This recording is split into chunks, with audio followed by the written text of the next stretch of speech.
11-1 guilty as the film starts. Henry Fonda's character has reasonable doubt, and he wants to discuss the arguments because, after all, a kid's life is on the line.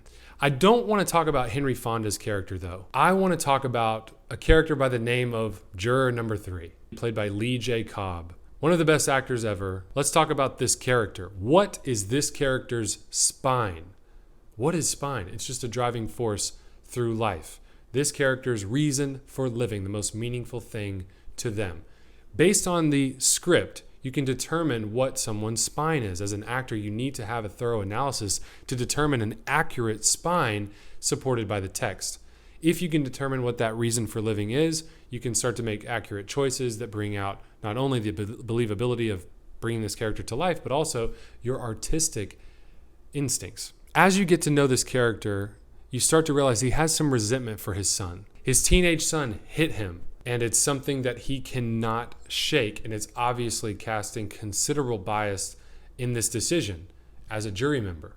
Any doubt that anyone expresses frustrates him. And as we get to know this character and this story a little bit more, we realize he's not being driven by the evidence. He's not being driven by justice. He's being driven by something else entirely. What do you think it is? Have you seen this film? And if so, write in the comments what you think his spine is. If you haven't seen the film, I'm going to spoil it a little bit, so go watch it. 1957, 12 Angry Men, directed by Sidney Lumet, one of my favorite directors ever. Written by Reginald Rose, starring Henry Fonda, Jack Warden, Lee J. Cobb, and many other great actors. I think the spine of Juror number 3 is respect. I think as soon as his son disrespected him by hitting him, he couldn't handle it. And we're now exposing the injury to his spine within this task of deciding that this kid is either guilty or not guilty. It isn't until this final speech that the truth finally comes out. Check it out. You can't prove he didn't get to the door. Sure, you can take all the time, hobble around the room, but you can't prove it. And what about this business of the L? And the movies? There's a phony deal if I ever heard one. I bet you $5,000 I'd remember the movies I saw. I'm telling you, everything that's going on has been twisted and turned.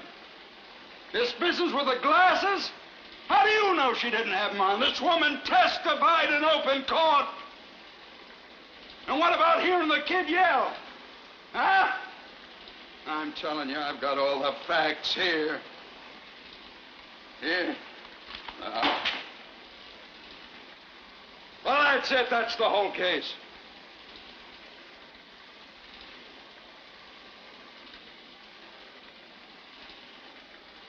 Well?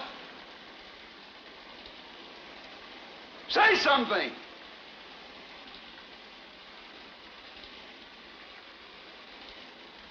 You lousy bunch of bleeding hearts. You're not going to intimidate me. I'm entitled to my opinion. Rotten kids, you work your life out. No.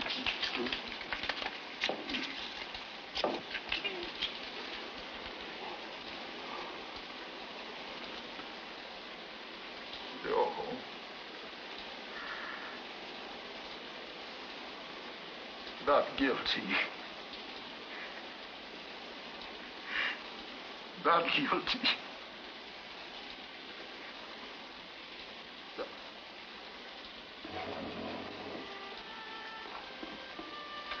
Determining what someone's spine is that you're playing is going to be a way to create a fulcrum around which you can create a part. It's going to be your nucleus. It's going to be your foundation, the thing that locks everything into place for you. We all have reasons for living. We all have things that mean the most to us.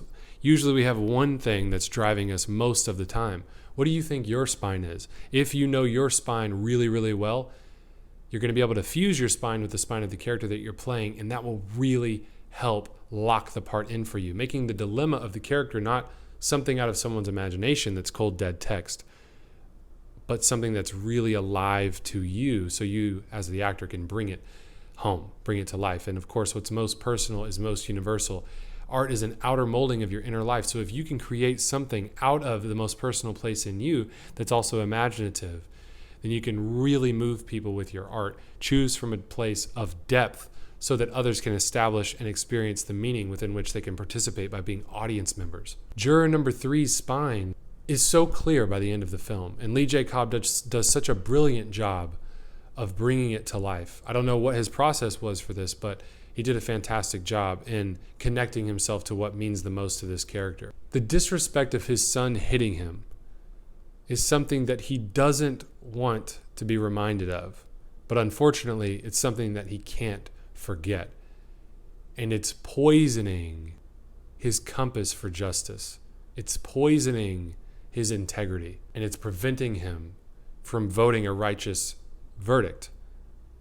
That's why when he breaks down and when he loses it, what is he doing? He's taken his anger out on this photo that's in his wallet of him and his son when they were happy. And he's instantly regretting that he's torn it up because he wishes he could put the pieces back together. Not only the pieces of this photo, but mostly the pieces of his broken relationship with his son. And it moves him so much, he's exhausted to tears, and through tears and by covering himself up, he votes the verdict that he knows in his heart is just, not guilty. It's a very moving piece of cinema history. It's an incredible moment of acting. And if you can accurately assess what a character's spine is, know yourself well enough to know what yours is, you can also act this well. Follow for more acting tips like this one.